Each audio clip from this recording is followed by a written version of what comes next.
These guys are ridiculous. These guys are ridiculous. Now, how about them damn Celtics? And we are back with another episode of How About Them Celtics. Sam and I are here recording on Thursday, December 22nd, except we are live. We're live. How About Them Celtics live. We've been doing more live streams. I think this is the third one we've done. We've been trying to do one twice a week on either Sunday or Monday, and then I believe Thursday or Friday as the other one. Twice a week, depending on which day the Celtics don't play.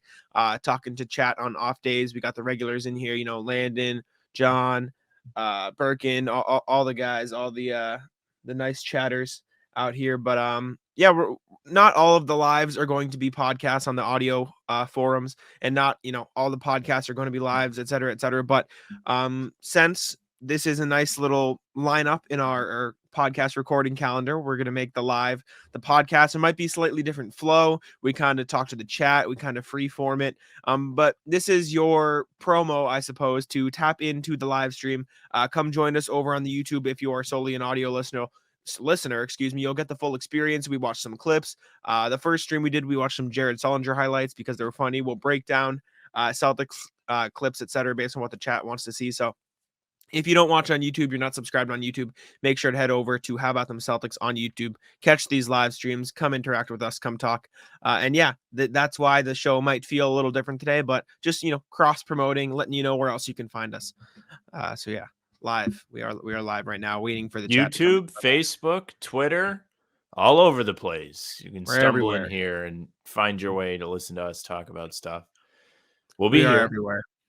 The chat's not in here yet, but we can get talking since this is a podcast as well. Anyways, Celtics right. not too hot, not not exactly doing too well at the moment. They've lost 5 out of their last 6, and as you hear the background music come on, which is an ambient part, is that the right use of the word, of our live streams? I think so. I think I used that correctly. But Celtics have lost 5 out of their last 6. Probably should have lost 6 out of their last 6 if it wasn't for a miraculous comeback after a Lakers miraculous comeback of their own and some Jason Tatum heroics. But they've lost 3 in a row at home, which I know Sam is devastated about. Have they worn the home whites in any of those games, Sam? Nope. I'll tell you what, ever since they started screwing around with the jerseys, they've been playing bad. They went out west, wore home whites 3 times in a row. They got away with the first one, got punked in Golden State the second time, didn't learn their lesson, went out to LA, lost, took off the home whites, won, came home, did not wear them once, and lost all 3 times. It's really not rocket science, people. Nike's out here screwing the Celtics. I don't really know what else to tell you. It's very simple. It's a franchise built on tradition. Why are you throwing a wrench into things? If it ain't broke, don't fix it. You were doing a great job to start the season. It reflected in the play. And then you try and get creative, and there it goes, right out the window. 5 out of 6, right in the loss column. Disaster. An interesting choice. Definitely an interesting choice for the Celtics. They've just looked like they've kind of thrown effort out the window, almost. Like, especially in that first half against the Pacers. I was there with my girlfriend. I know a lot of people, watching the game at home felt the same way. You could just tell that they weren't fully engaged the way they should be. They turned it around in the second half, but at that point it was way too late. It was just kind of a mess. Landon Lakes, legend Landon in the chat. No Smart, no win. That was a big takeaway a lot of people had. Marcus Smart wasn't there. Malcolm Brogdon really struggled against the Pacers. Peyton Pritchard really struggled against the Pacers. Derek White really struggled against the Pacers. Jaylen Brown really struggled against the Pacers, which we can get into because I'm going to go on my rant about that a little later in the stream once we get some more people in here. They really miss Marcus Smart. I don't want to say that's the only reason they lost because there were a lot of other issues that they dealt with, but they only played like they were brain dead for 24 minutes. That's the main takeaway I had for the first half. It was rough, man. Like they were slow to every offensive rebound. They were turning the ball over. They were lazy and on offense. It was ugly. Landon, D. White, my lord. Hey, all I'll say is Jimmy J, who's not in the chat quite yet, his Derek White take is slowly turning into unfortunate reality. Although Derek White is very, very good in every other aspect outside of shooting. He is in the worst shooting slump right now, which I think I mentioned this on a podcast. JJ Redick, he went on JJ Redick's podcast, and JJ Redick said, if Derek White goes in a shooting slump now, you know who to blame. And oh boy, has he gone on a shooting slump. It's been ugly. I'll tell you what, Jimmy J, very wrong. He said if they trade Smart, White would play better, and so would Brogdon because they'd have bigger roles. Yeah. And there they were on Wednesday, just not playing well, selling, giving up the game, you name it.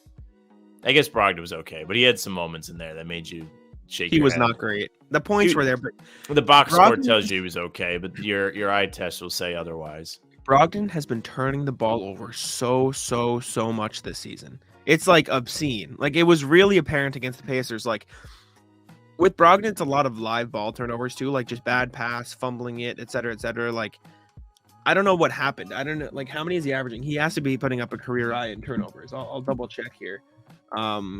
This season he's averaging 1.9. It's not a career high, but compared to the minutes, it is a lot more than usual. Like per 36. It would be tied for a career high in turnovers. So it's I don't know. He's been fine. He's been red hot shooting the ball, but I think his hot shooting earlier in the season, and yeah, short layups. The layups for the Celtics too we can get into, but for Brogdon, I think his red hot 3-point shooting was kind of masking some of the ball handling and playmaking errors he was making. But now that the shooting's kind of gone away, it's less effective. At least Derek White has the defense. Derek White's been one of the best guard defenders in the league this year. It's been great. Brogdon, maybe not as much. Landon talking about layups here. I know Chris Forsberg put out a stat, which I can look up, about the Celtics shooting in the paint last night. It was not good, especially in the first half. They Spoiler missed alert, a ton of layups. They looked scared driving on Turner. They were actually trying to go to the basket, which I think is a step in the right direction because you don't see him do that a whole lot. But the amount of layups and easy chances they missed yesterday was far too high. Even ones that weren't really contested were rolling right off the rim. It wasn't like they were really taking tough layups because they weren't. It just solely was, maybe it was bad luck yesterday. You saw in the second half, it kind of got corrected. Tatum specifically really played a lot better, of course. Like that was the big story out of the game. But he was getting easy layups. He was working on the offensive end to get better shots. And I think the rest of the team would really benefit from following suit on that. It wasn't forced. Every shot he took in that second half was a shot that he was comfortable with. It wasn't hard for the Celtics for the first time in forever to score the basketball. After 2 weeks of watching them have to earn every single basket, it was nice for 24 minutes, despite the loss, to see just easy, free-flowing ball movement, good shot selection. It looked nice in the second half. And this is an awfully happy way for me to start this show, despite them getting slapped around for 24 minutes yesterday. I was going to say, very positive for me, Sam. The first half was inexcusable. Again, the missed layups, brutal. The stat here, 16 of 36 within 4 feet. They missed more shots than they made within 4 feet. That's horrific. In the paint, they shot 25 of 57, 43% in the paint. It just awful in the paint. The 3-point shooting wasn't there either, in case you're wondering. They were getting some decent looks and they just weren't falling, but just nothing was going for the Celtics. And there's really no ball movement. Like Keith said it. That was our short today. Keith said it on our last podcast with them.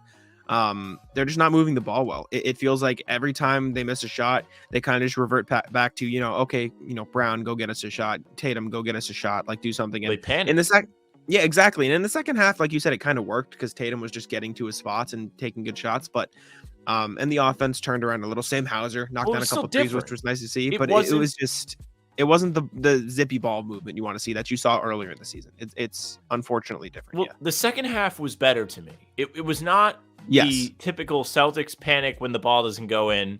It was the ball doesn't go in. They hustle to get another possession, and they were converting the second chances pretty well. I don't think Tatum missed from the same spot. Offensive board. Rob was excellent. Even Derek White was really hustling on those offensive boards. He's not making shots, but he's still working Hauser hard too. Hauser's a great rebounder.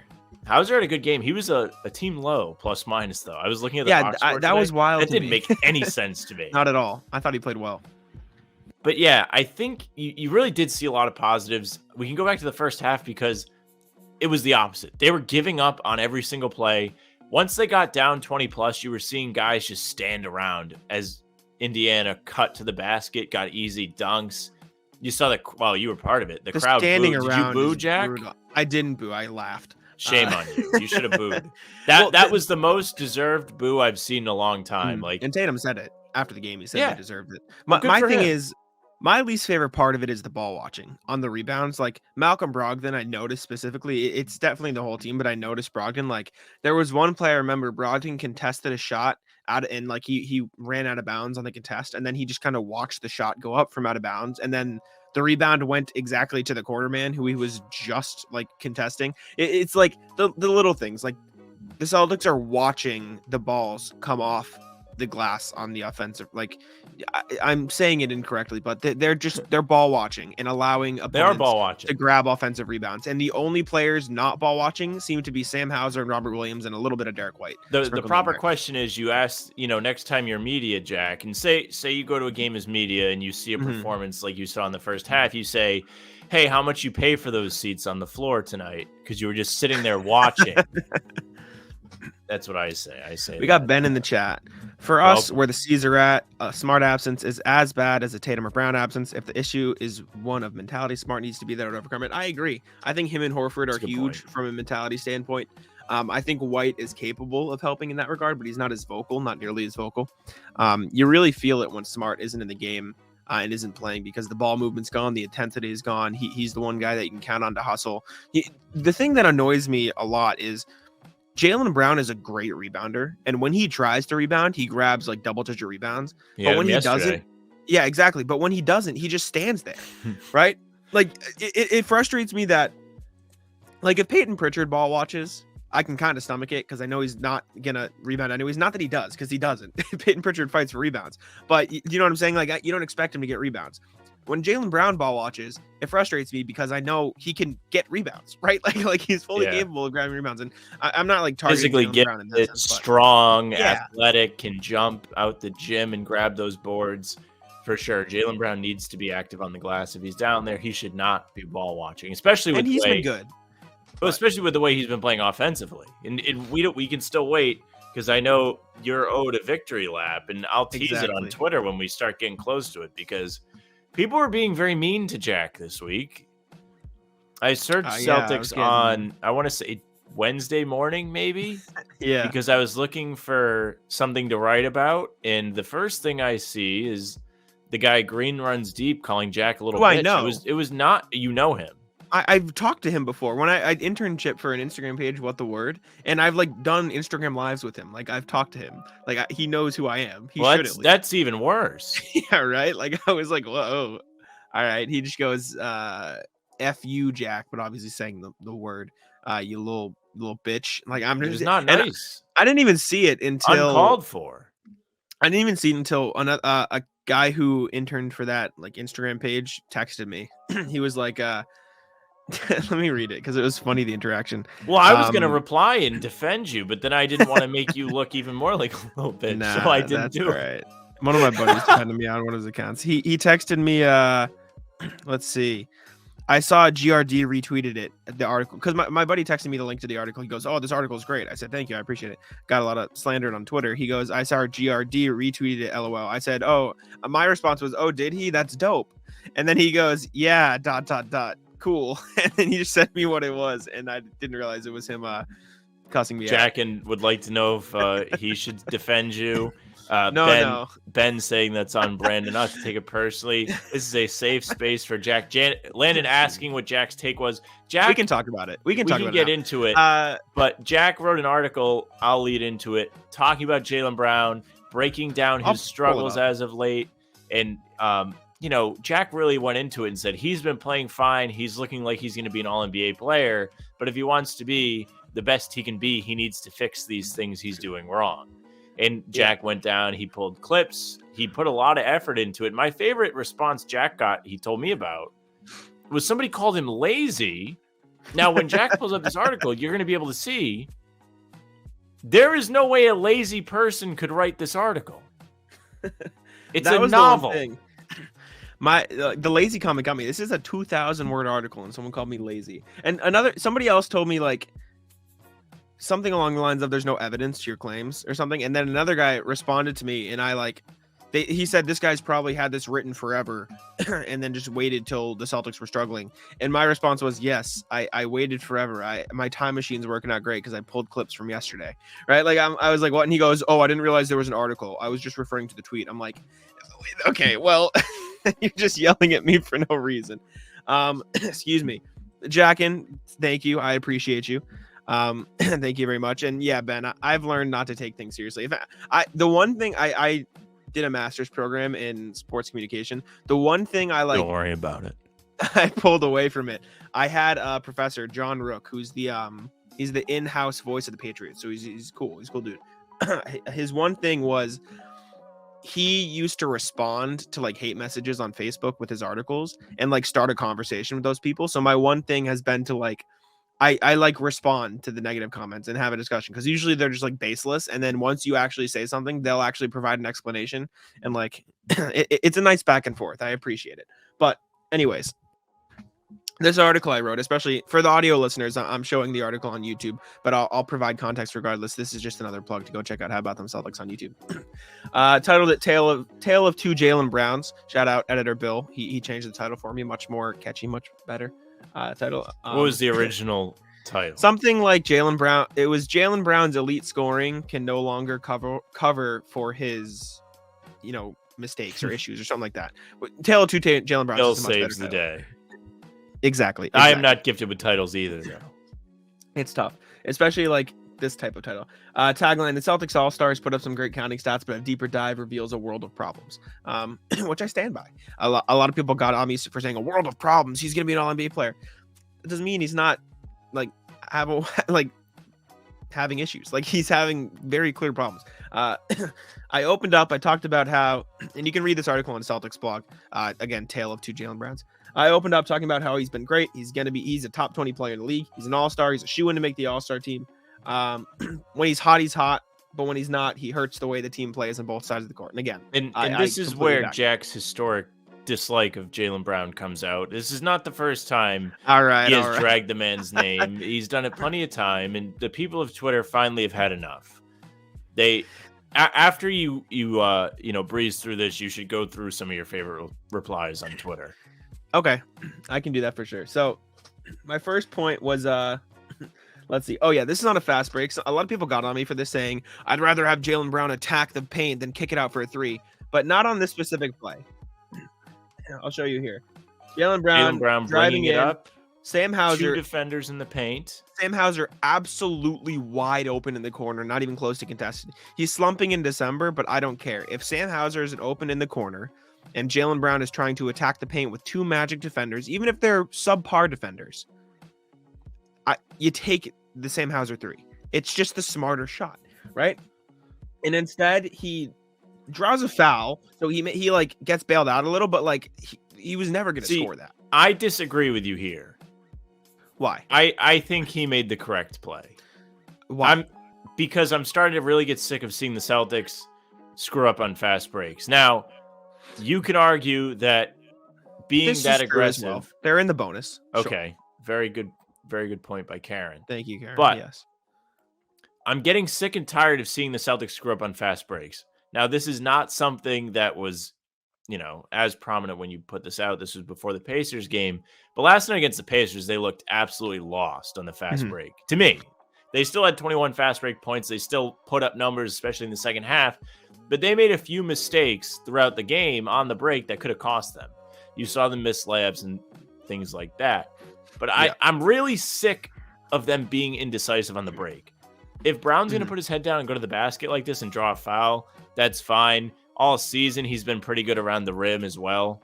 I trust him on these drives. That's one thing at the beginning of the season that we were all excited about, was his ability to get to the cup. Now, on this particular play, it's not as easy for him. There's 2 defenders there, and it wasn't clean. He got fouled, obviously.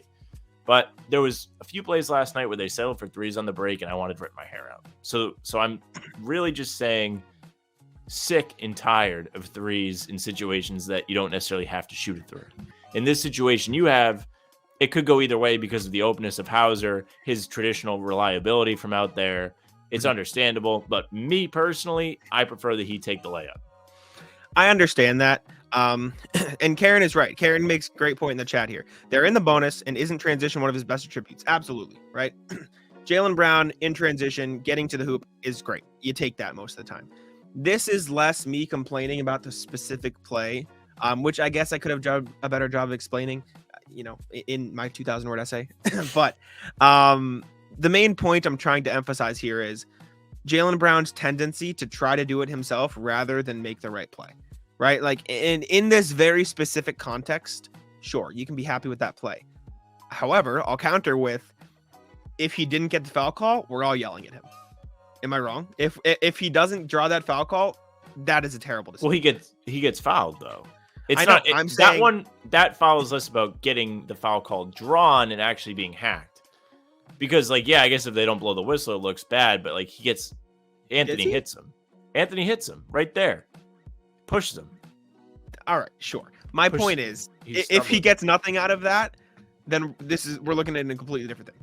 Anyways, this leads into my next example of Brown making the wrong offensive decision and trying to do it himself. You look at this play, Malcolm Brogdon gets to the cup, makes a ridiculous pass, by the way. Shout out Malcolm Brogdon here for getting the ball to Brown. With a 7-foot-tall Bol on him, Brown doesn't even look to make an extra pass. Bol gets there, gets I would argue, a very good contest there. Yep. Meanwhile, he's in the corner and Derek White is at the wing. Derek White is on the wing, absolutely wide open, not a Magic defender in sight. In fairness to you, Jack, people getting upset about this, years and years ago, and throughout the years, really, this is a play that if Marcus Smart was Jaylen Brown, people would have been irate because he didn't make the extra pass. Exactly, and now he would kick it. This year, he's been kicking those. Yes, agree. And again, I'm going to emphasize again, now that there's some more people in the chat, I do not dislike Jaylen Brown, but he has objectively that's up in the air. Good. Okay. He has objectively not been good over the past, however losing streak the Celtics have been on. Anyways, yes, and D. White has been cold, and Sam Hauser has been cold. But, and I allude to this later in the article, if you abandon the offensive game plan, then you get into this isolation basketball style that the Celtics played early in 2021 that was just objectively terrible. Like, it just did not work.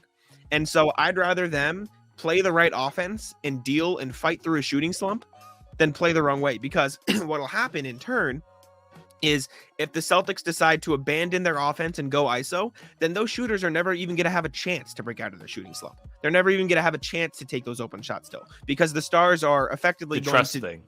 I don't know. You have to trust the your focus teammates. is unfairly on Brown. The whole team has been bad. Sure, the whole team has been bad, but Brown's issues again. And if you want to talk about the passing being more of a team issue, I guess they've been bad, but Jaylen Brown specifically has historically not made the right pass. He's I think tried both to do sides things himself. are right here. I think Ben has a good point, but I mean, obviously, you put 2,000 words together, Jack. You're on to something. You're not just spewing. You're not just hammering the keys. And if you want to, circle back to the Pacers game from yesterday, if he gives them anything, they win that game. Yeah. If he gives them literally anything, they complete the comeback. Yep. Here's another play. Jaylen Brown's been really good from the mid-range this year. So on this play, again, watch on YouTube. He gets in the middle of the floor. He takes a fadeaway mid-range at the free throw line, elbow. My point is he could have kicked it to Brogdon here, who could have kicked it to Grant, who could have kept the offense moving, probably gotten a better shot. Instead, he takes a fadeaway mid-range over, excuse me, I can't see that. It's Paolo Banchero, I believe, with around 13 seconds left on the shot clock. Not a bad shot, but is it the best shot you could have gotten in a game when you're down by 7 in the third quarter? And we discussed Probably not. Yes. We went into this, the last pod or the last pregame I believe so. Together. The problem here is the shot clock. This, for Brown, is not a bad shot because he's been really, really good from the mid-range. We talked about it in one of our shorts that he may be the best mid-range shooter in the league right now. I go into that stat in a second. Legitimately might be. Mm-hmm. But because there's 13 seconds on the shot clock, you're not even halfway in. There's so much extra time to work to get a better shot. I believe we also determined that he had missed his last 2 shots. So this is not a heat check. There's plenty of time to work the ball around and get a better shot. Yeah. And speaking of the mid-range stats, I get into that here. He's been shooting 56% from mid-range this season. right? Out of the 115 players in the league who have taken at least 30 mid-range shots, that's fourth in the league. Get However, me in the league. I'll be in there. I know, I remember. I think that was one of our shorts we used. The big thing for me is in this regard, the Celtics started off red hot from three, and then they slumped. Jaylen Brown's been a solid mid-range shooter throughout his career, especially in recent years, but this is like far beyond the peak he's ever reached, right? And so if you're going from the perspective of, if you're going to think, oh, the Celtics are shooting really hot, they're gonna cool off, you have to apply the same logic to like other things, right? Jaylen Brown shooting 56% from mid-range would be great. If he can do that for the whole season, I'll eat my words. But the more likely scenario is water finds its level, right? So taking these shots instead of continuing the offensive flow and keeping up the movement, I believe hurts the team, right? Like you can make an extra pass. And again, Jaylen has been making these shots, but going back to the point I'm making of he just too often he tries to do it himself. And so it works out, like the stat says, 56% of the time, more often than not, because he's a good shooter and a good player. But abandoning the offense is just how you get back to that stagnant offensive ISO ball that they played in 2021, which again, objectively doesn't work. I think out of all the things we've talked about so far, that's the number one issue, is he's somewhat sticking out from the offense, which is supposed to be fluid. The ball is supposed to be popping around. And shots like these, though they've been efficient and he's been really, really good at them, despite being cold lately, he's still been able to knock down mid-range at a high clip.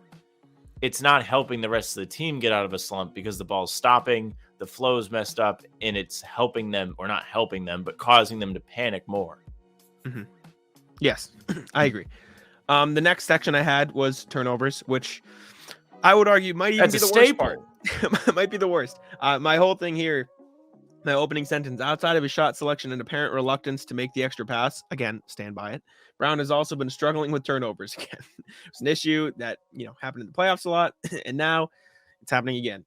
I wrote this after the 2 games against Orlando, so this doesn't include the Pacers game, but in the last 5 games before the Pacers game, which if you can pull up the stat, please do. I don't know how many he had against Pacers. He had 4. I think he had 4 against Pacers. So that means in the last 6 games, he's had 24 turnovers, which is not great, which is not very good for a game. Let's see. Reading the chat here quickly before I get into this. Karen saying, don't y'all hate the fact that he wants to play make and want him to only finish? Which one is it? You want him to pass now? I do want him to pass. I think that was the whole point I was saying. I hate the fact that he wants to play make. I understand. You said last 5, Jack. Last 6 now with the Last Pacers 6. game included. It's tough because Jaylen Brown is 24. Yes, total. exactly. I understand the it's not a paradox. It's like the conflict here that Karen's saying.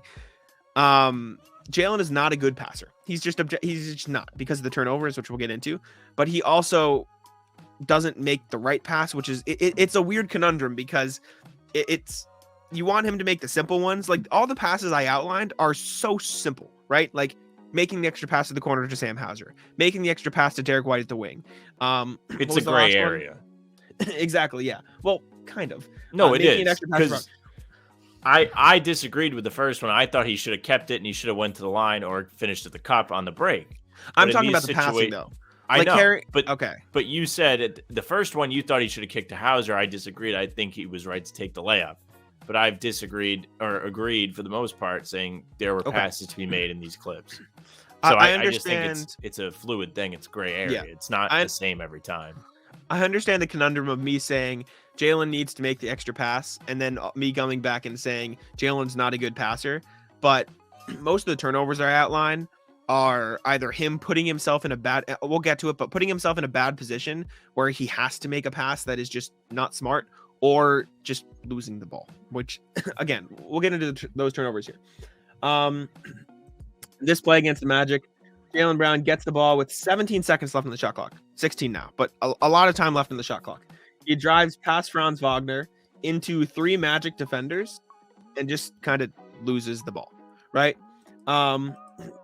He doesn't even really get past Franz Wagner at all.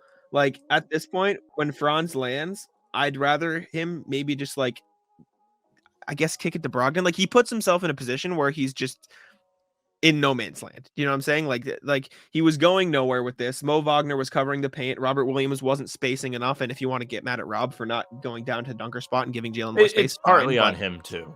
But Jaylen gets into a position where he can't do anything, and then he just kind of fumbles. Mind you, this was Rob's first game back, or is this Sunday? First or second. I'm not sure which one it was, but okay. This is a trend. Here's another one of Jaylen trying to handle the ball and failing. Is he rushing because there's 5 seconds left? Sure. But losing the ball here is just a case of him like losing the ball, like just not being a good dribbler. I don't know if he's looking at the basket because he's panicking or what happens, but he loses the handle, passes the ball through the legs to Terrence Ross. Right.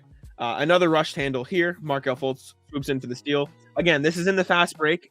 So if he's rushing, sure. But in the fast break, he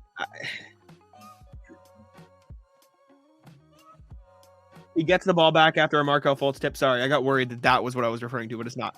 Brown gets the ball back, dribbles.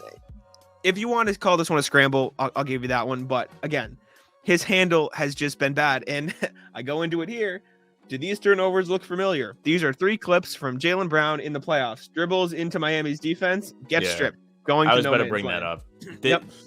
It's the same thing that really plagued him in the playoffs last season.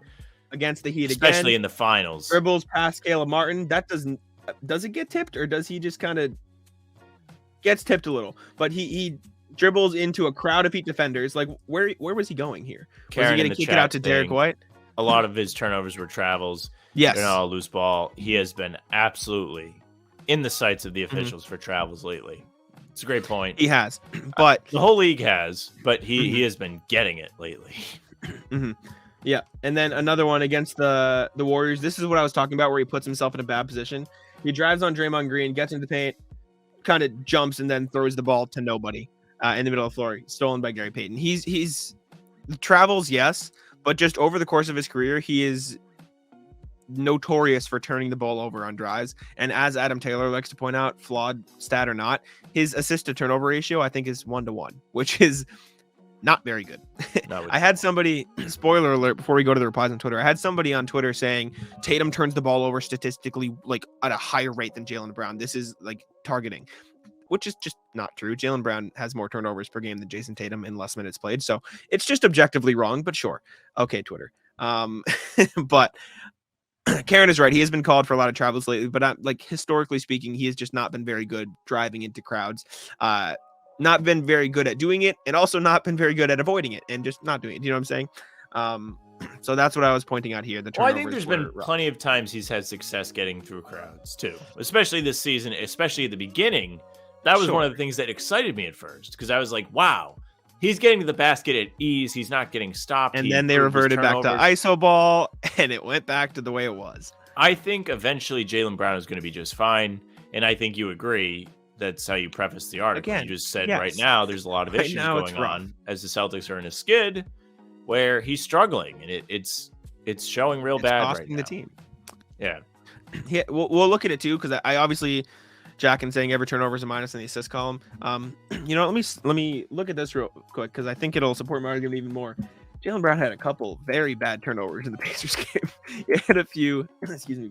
You can have a field day with that Pacers game. He was just bad. That might have been his worst game of the season. Hey, you proved me a little bit right. And Jack was in the crowd looking down from the loge with a smug look on his face as he said, I was absolutely right. And all those this Jaylen Brown turnover is rough. This one was bad. Jaylen Brown just not getting out of bounds on the inbounds and giving the ball away. Guys do that all the time. Well, guys pick their foot up. Jaylen Brown just this is a hardo call. This is the rule. Them's the rules. Them's the rules. That's the rules. But hardo call, and then minutes later, Tatum drives the basket, clotheslined, no call. Not only clotheslined. You have to call this though. You can't not call this. Yeah, you can. No, you can't. His foot is in bounds. If he doesn't call this, we would have never noticed. All right. Anyways, I'm telling you right now, you wouldn't notice that. Now, this year in the NBA, they've been a lot more strict. Yeah. Okay, on this play, Jaylen drives into traffic, tries to kick to the corner. I believe it gets deflected as it does get deflected, but still, again, my issue is less, oh, it got stolen, that's not his fault. My thing is, where are you going, right? Like the drive is going nowhere, and it forces you to make a bad pass. Karen saying he also got an offensive foul on the Pacers the next play, getting the ball back. I'm not like taking away from, like, I understand, and if I could write an article that talked about all the good and bad of Jaylen Brown, I would do it. But this article was about the things that have been going bad, right? Like I had some people on Twitter like, why didn't you talk about this and this and this? I'm not going to write a 5,000 word article. I wrote an article about a specific topic that I think has been a problem. Like, and I'm not targeting you, Karen. I've been hearing it on Twitter all week. I'll tell you what, these turnovers more than anything to me epitomize Boston's inability to cope with missed shots and when things don't go their way, because you saw it just become an avalanche against the Pacers. These turnovers Jack's showing on the screen are great examples, whether it's him being lazy, getting out of bounds, him driving into the paint and throwing it away. It's all just building on top of everything. It all came at once yesterday. I don't remember him being horrible in the second half, at least in that sense. But in the first half, it was just not pretty. Jaylen on the inbounds was just lazy. Like, and you can say that's a hard call, but like, just pick your foot up, right? I mean, it's the correct call. But again, I would love to see how many times that's not called in the NBA. Another inbound mistake here, and this is half Tatum's fault, half Brown's fault, but like they just kind of don't. It's laziness. Pacers get a 3 bucket. Exactly, that's part of the avalanche. Tatum's fault too. This one is what I was referring to, like just objectively a bad pass. He threw it 5 feet over Tatum's head at a very crucial point in the game, losing the ball. But anyways, let's get back to the article that I was getting slandered for. Hello in the chat. Thank you for joining us. We appreciate it. And again, if you're listening on audio platforms, make sure to check out the video. We're talking about a Jaylen Brown article I wrote for Celtics blog. Next one is defense. And you can argue the offense stuff all day. These are pretty inexcusable mistakes, I would think. This play, example against the Magic, Jaylen Brown guarding the corner, Markelle Fultz in the corner, Jaylen Brown ball watching, Markelle Fultz goes just right behind them for an easy layup at the cup. Any defense, like play devil's advocate for me. Is there anything you can say? Well, no, and I actually was really going to harp on this one. These kind of mistakes right here are the real issue with the Celtics right now, because these are the kind of things that are in their control. Does it suck that all these shots are hitting the rim and bouncing out and you're really seeing the percentages drop? Absolutely. Does it hurt them? Absolutely. But you have to be able to control the things you can actually control. You can't always control if the ball's going to go in. You can control if you get good shots, which for the most part, the stats would tell you they do, even though your eyes might tell you differently. And you can control how hard you work and how great of defense you play. That's really it. And if you're just standing there and getting beat on the cut, it happened against Orlando. It happened against the Pacers, and it helped both those teams who are subpar. The Pacers better than the Magic, and the Pacers, a big surprise this year. Credit to them. Get an upper hand on the Celtics and beat them on their home floor. That's very bad. You can complain about a shooting slip all you want, but at the end of the day, it comes to the things they can control. That's what made them so great last year, is because they were so locked in the defensive end. They could have an off night shooting and they could turn the other team over, get out in transition and create points that way. And they're just not doing that right now. You saw it in the second half. That's why it was so exciting. You still see the transition game needs work because they missed a ton of chances there. You had one where it was Pritchard missed the layup, Brown misses the tip, Halliburton comes down, hits the three to put them up 8. I mean, and that's off a Rob swat off the glass. I mean, if they score there, the roof comes off the place. They're within 3. I'm sorry. Yeah, within 3. You need to be able to ice off those possessions. That's what you need to take care of. I don't care. I mean, I really hate them taking a ton of threes as much as the next guy. I really do. But the stats, really, you can't argue with it. The quality of the shots is good. They're always open. They just haven't been knocking them down. You can't control that. You can't. Sometimes it doesn't fall. These are the things you can control. And so that's a great job pointing that out.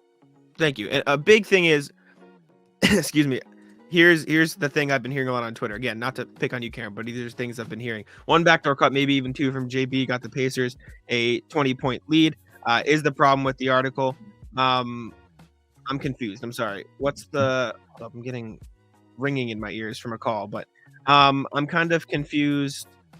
Are you saying this is a good point I made, or are you criticizing the point that I made? I think she's trying to say this isn't the entire root of the team's issues. It's not all his fault, which is true. It's not all Jaylen Brown's fault. You've seen the effort, and it However, rolls off, and it goes to the other guys on the team, and you see them quit and give up when shots don't fall, however, calls don't go their way. You see more of this. I need to make this point. Karen's saying it's I'm saying it's more than him, and I pointed this out. Brown is consistently getting beat by simple cuts. Every player makes mental mistakes, but Brown is making the exact same mental mistake over and over. I understand there are a lot of people, you're blaming it all on him. I'm not blaming it all on him. I'm pointing out the flaws because they've been extremely present with him specifically. And the point is, my thing is, Jaylen is consistently getting beat this way. It's not just everybody's getting beat this way and I cherry pick Jaylen. Here it is against the Thunder. You see this, Jack. Excuse me. Jack, an article has nothing to do with one game. It's the body of work over a couple weeks. Exactly. And let me know if this looks familiar. Jaylen Brown guarding the corner, Josh Giddey in the corner, Jaylen ball watching the top of the key. Somebody drives a little.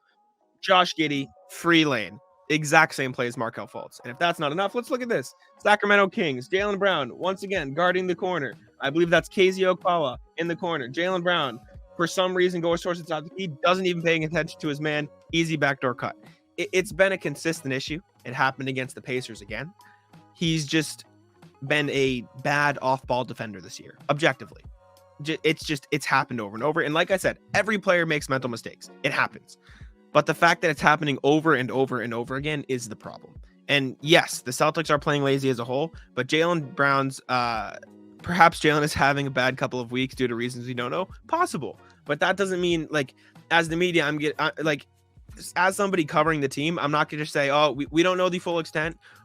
Sorry, Jaylen. Like, one or two backdoor cuts is not going to lose an entire game. It's less about, it's just his backdoor cut. Like, it's free points. Like, that's just not good defense, right? Like, you can say, oh, like that. This is essentially saying, oh, the Celtics can take a few defensive possessions off, which like doesn't make sense in my opinion. I don't know about you, Sam, but it's been a mistake he's been making all season.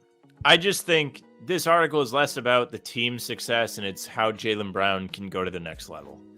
And I think that's it's tough to see from an outside perspective, but really at the end of the day, that's what it is, because he's having a tremendous season despite all these flaws that are accurate for the most part. I mean, you can argue that you nitpicked and you went in, you found clips that back your points, but that's what anyone's going to do. You find stats, you find evidence that supports whatever your angle is. That's what you do when you write. So it's just part of it. It's tough, but he can be better. He can be better.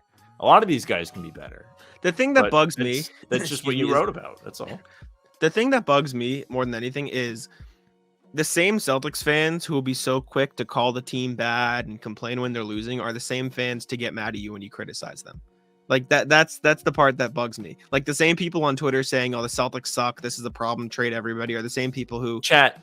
When somebody writes an article about, "Oh, these are the mistakes," they'll get mad at you saying, "Well, this is the reason they're going to leave." Like a lot of people told me, "You are the reason Jaylen Brown is going to leave Boston," which is just like it's a high honor. I was like, I don't think he cares that much about me. And like I said, like chat, the media is there to point they deserve stuff to be booed yesterday. Let us know. They absolutely deserve to be booed against Pacers. No, we want to look at you, some of the chat. tweets. Yeah. Okay. Yes. Let's see. Let's check I think they deserve to be booed. They should absolutely been booed. They played horrible. The effort wasn't there all around. They really let missed shots get to them. They let calls that didn't go their way get to them. It's just what we've seen over the last 2 weeks, ever since they started dancing around in Phoenix. Yep, Landon says absolutely. Karen says without a doubt. Great. You guys are right. They should have been booed. Let's see. This was the thing that I saw. This is GRD, by the way. He just cussed me out on Twitter. Not very nice. Got a bunch of likes. No. Someone saying, dude probably wrote this article a while back and just waited for a slump to post it, LOL. And I said, yes, the time machine really came through. And he said, oh, I didn't see there was an article. And I was just like, all right. Like, that's cool. You didn't see there was an article? Yeah, linked. I don't know what's happening. Somebody put the classic, crop out your profile picture and post it on the timeline. They're just classic. Jealous because you're very handsome. I've had somebody do that to me before, and my picture looks really good. Well, the old one, yeah, they just like to make. I mean, legend out here making. Oh, I'm not sharing my screen. Hold up. Let's share the screen again. Excuse me. Yeah, somebody decided to reply to this with my tweet. I tweeted out the article. Still not up. Excuse me. I know. I'm getting there. Tweeted out the article. Someone decided to reply with just a big old picture of my face, making fun of me. I mean, beast right here. What a mountain of a man. What a legend. Getting mad at me. With the 89 followers. Funny. I don't feel like arguing anymore. Looking for the positive vibes in his bio. And then he... All right. Love that. This is a bearded man with a hat on that looks like a perhaps white Beetlejuice. We're not going to make fun of anybody. I am actually here for the positivity. No, Jack can... I will defend Jack. Let's see. Somebody commenting on a separate piece saying I was responsible for yesterday's garbage article. Very nice. Excuse me. Very nice. This has to be an all-time trash take. Somebody calling me a clown and I don't actually watch. Definitely, considering I could find all the clips. Love it. Somebody being very nice. This is a very insightful assessment of Jaylen games. Thank you. I appreciate that. I'm going to like that because they're very nice to me. Someone just called me a bitch. Very cool. Trying to figure out who signed off on this. You're pathetic. Awesome. Wow. You're pretty dumb. Did you get called racist? No, I didn't. Wow. What about Luke Cornett's deficiencies or Peyton's or even Sam Hauser's? Maybe that's calling me racist. Maybe that one right there. Maybe that one's it. Let's see. Give this a read. Very interesting. Oh, this is my boy. This is the guy who sent me the GRD piece. Oh, okay. Let's see. It's not like Shaq called him Tiny Hands Brown, cough, Bobby Manning. Hey, that's very Jaylen Brown has had a good statistical season. He's scoring well, but he's been bad with turnovers. His defense has been subpar, more so this year than any other year. And just he's not taking the step as a playmaker that Jason Tatum did. And again, if this is what Jaylen Brown is as a player, he's a phenomenal player. He's an all-star player. He's an all-NBA player. But this version of Jaylen Brown can't be the 1A on a team, and a lot of people think he can be. And if he develops that I agree with. Cuts down the turnovers, if he gets back to that defense, then he can be. Again, this is just me pointing out these are things he's been missing. And the last line of my article was Jaylen's ceiling is extremely high, but he needs to sweep up the floor first, as he needs to fix the issues before he can reach the ceiling. You know what I'm saying? Like, that was my that's all I was trying to say. I'll say this.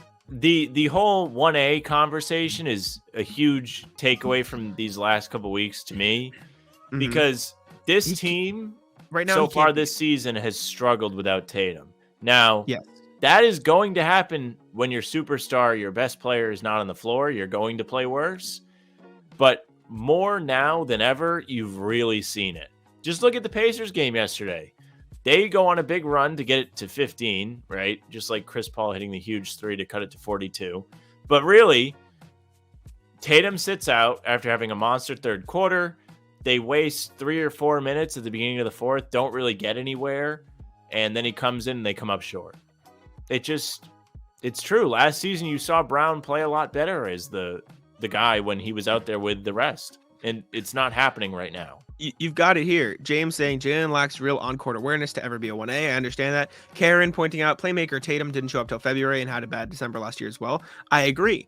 Tatum, took a while to develop as a playmaker. He struggled in the early portions of the year. Marcus Smart called him out to pass more. And then Jason Tatum figured out how to pass.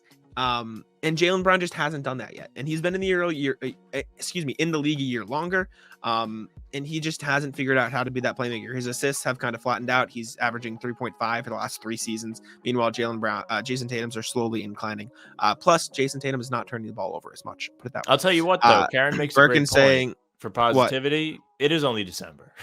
There's still 4 more months before these games really, really start to matter. But I'm not going to start. Absolutely, it does. I'm not going to not write articles until February. You know what I'm saying? Yeah, we're not going to write articles, baby. You got to be pumping out the words and getting people fired up online. That's what you got to do. Get the clicks. Birkin saying, I want a similar article when Jason is having issues on the floor as well, Jack.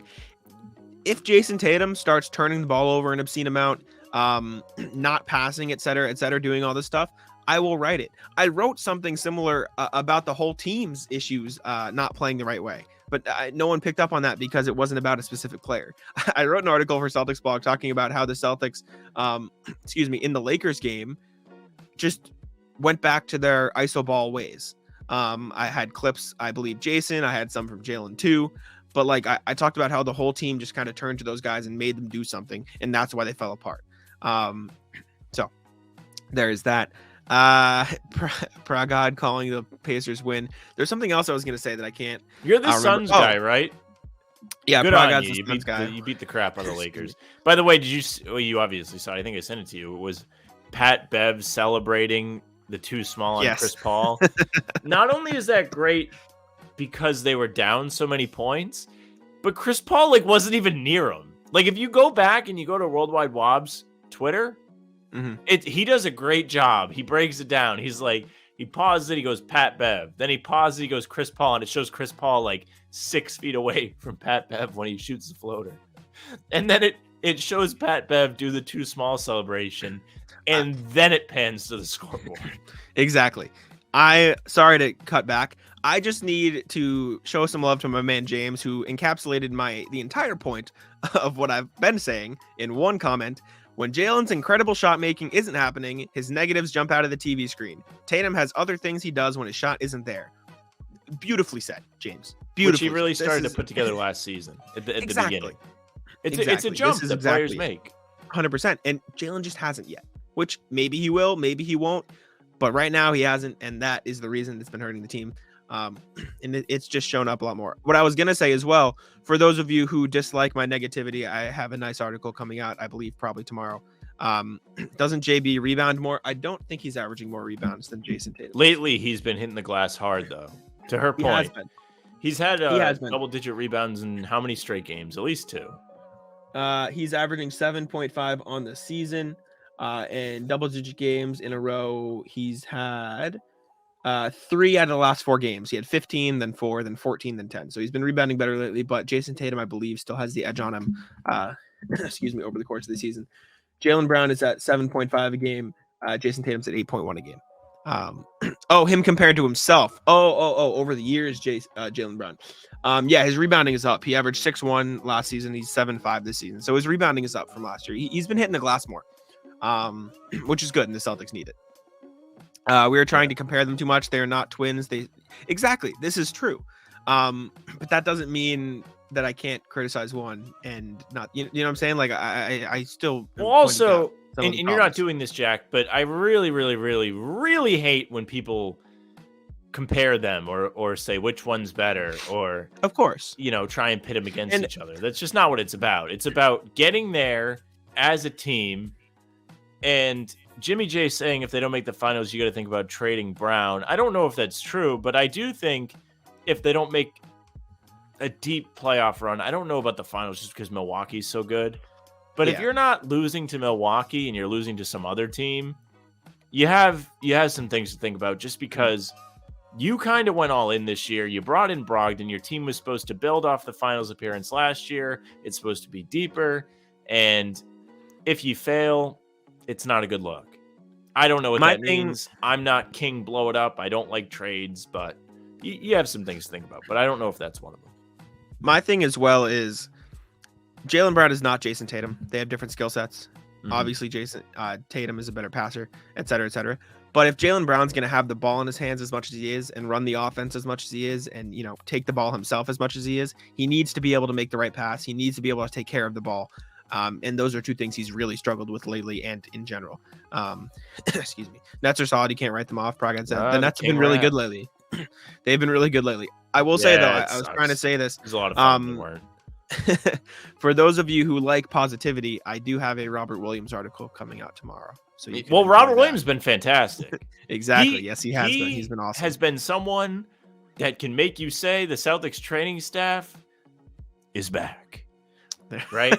They are not screwing guys over as certain parents throughout the league believe that they did in the past. Anthony Davis's dad.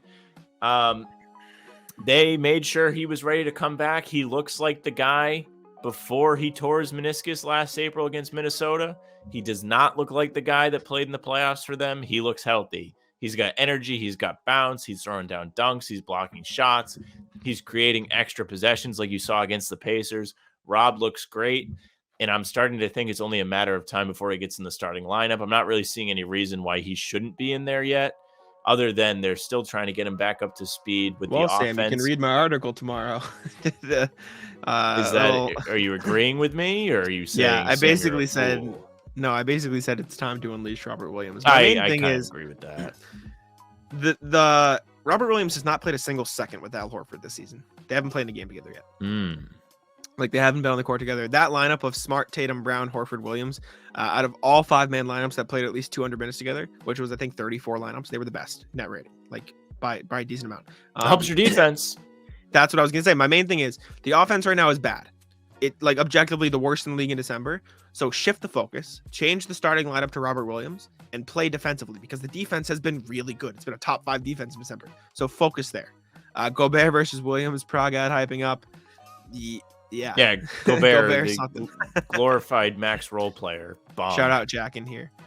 Sam is not a Gobert fan. I told you. I said that guy's a role player. I can't believe, and I don't think you ever disagreed that they paid too much for him. But the amount of money, now I understand playing in Utah when they signed him, you have to pay him. But you really, really cannot be paying a dude like that much money. That is so limited in what he's able to do. I will say. Shout out Utah though, because they got a haul. They got a lot of stuff for Gobert. They got a ton for him, got a ton for Mitchell, and their record shows it that they started so hot this season. Conley went down, they kind of cooled off a bit, but that team has a little bit of talent on there. They can sneak in the playoffs. I don't know where they're at right this second because that conference is so tight.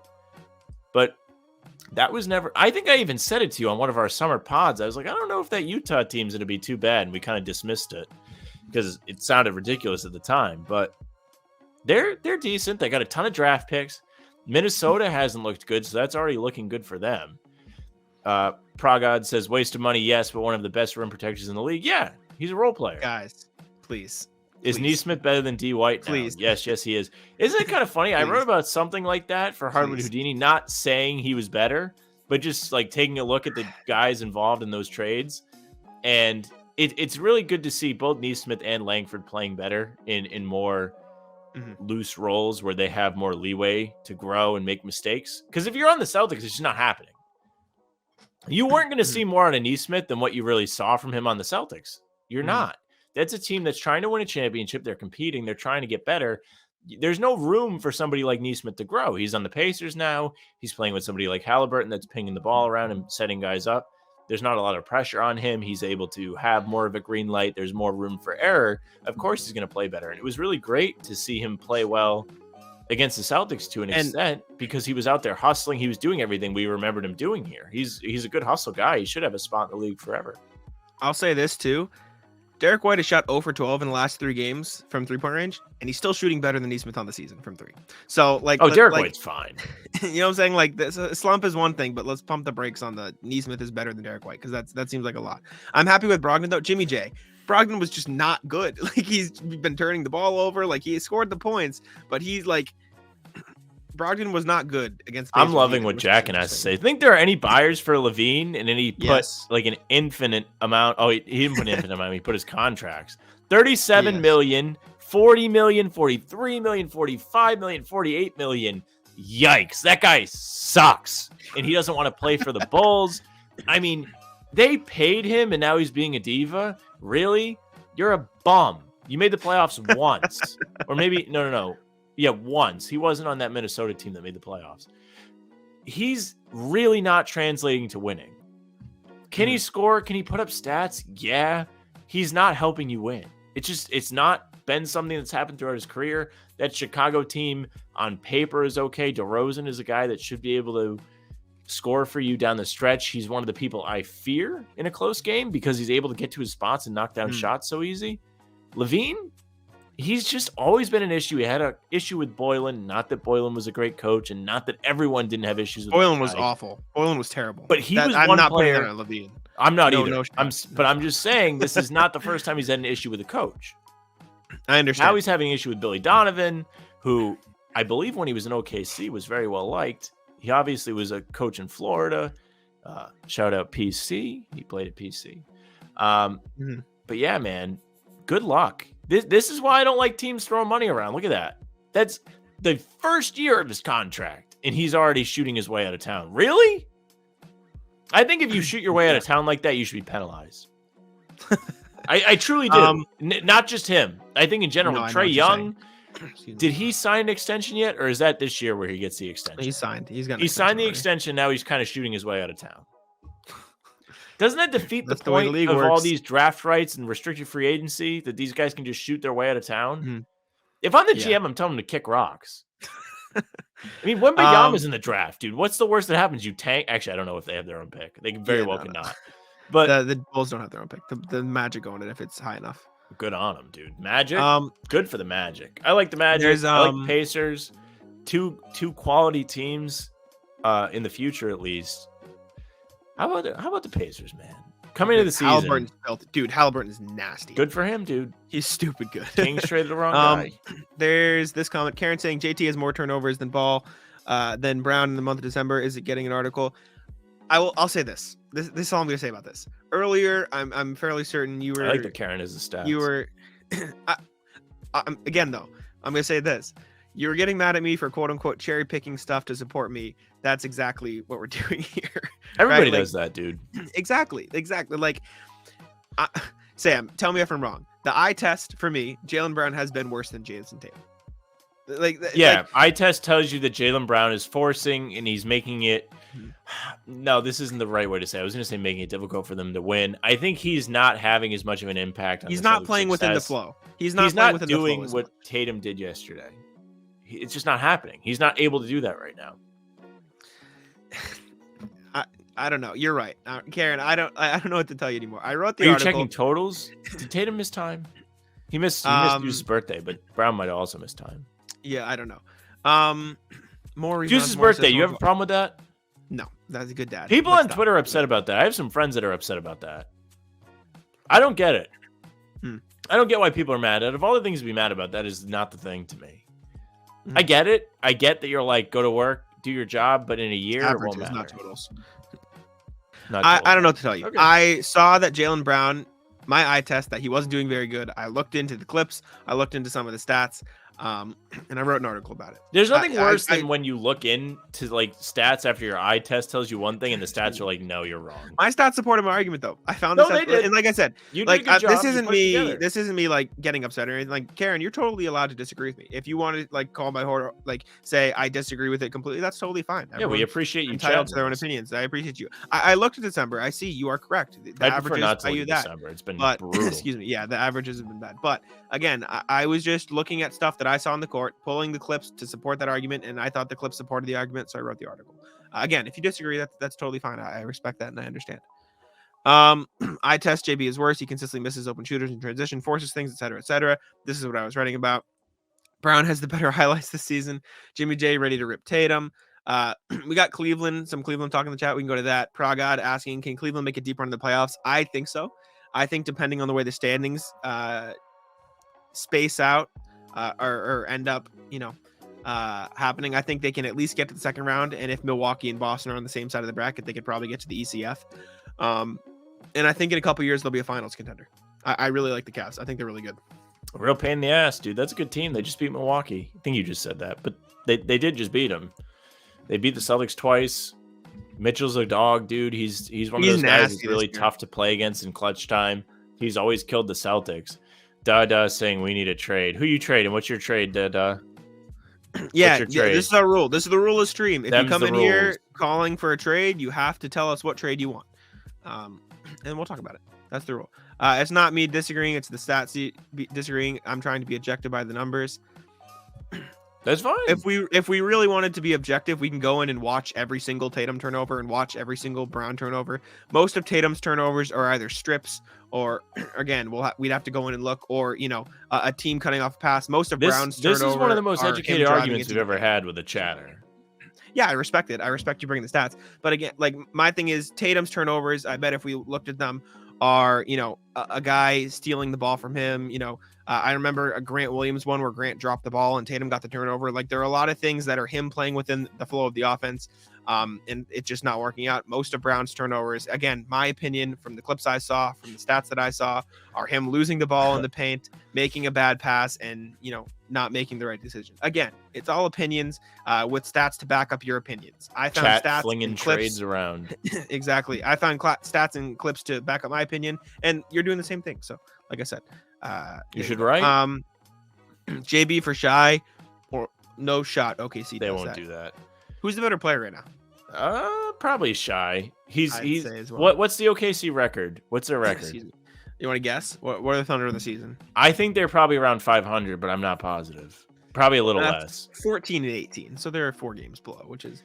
See, I think he's doing a good job at leading that team that doesn't have a ton of talent on. And he's efficient too, which is the big thing. And he's clutch.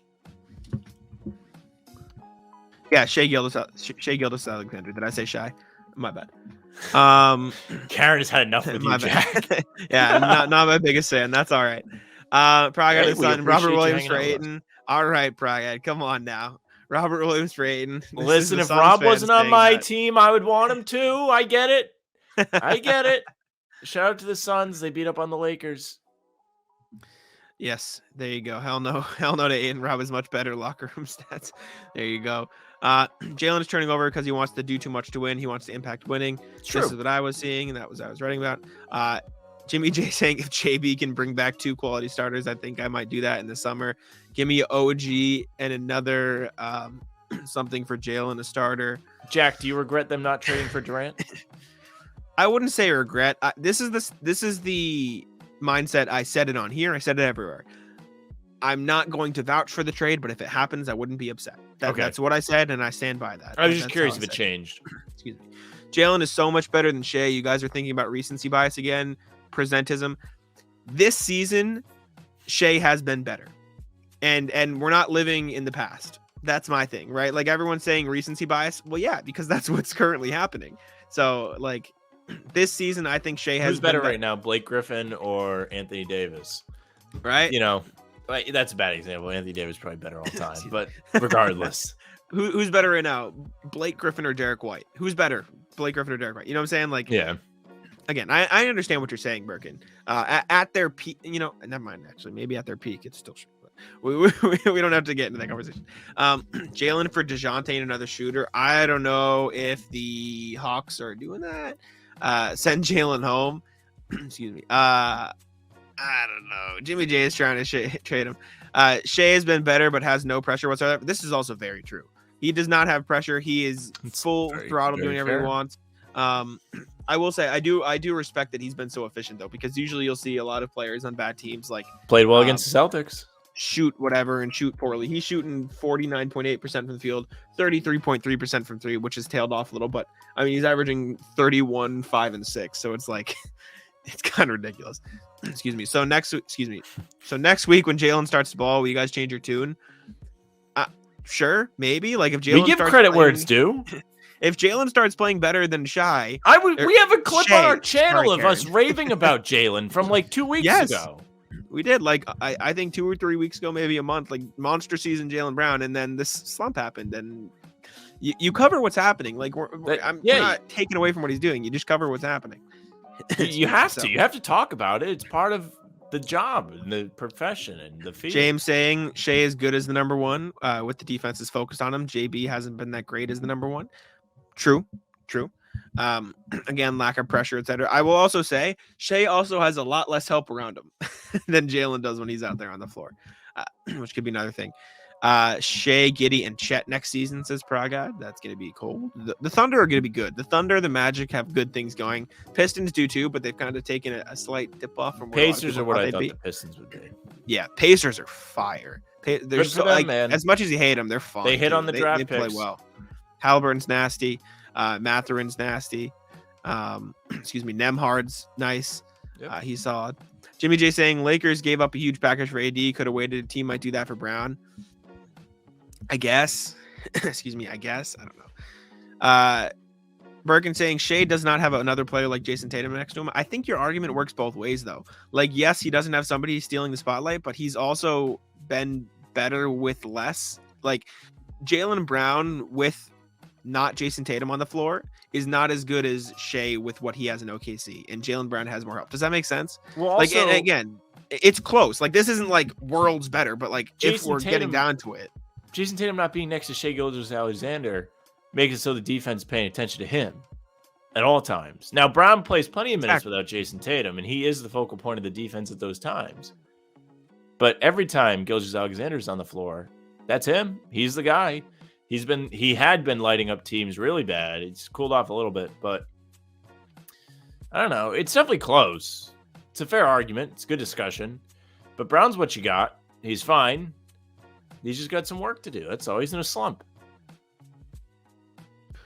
Was JB not good in the Washington game without Tatum?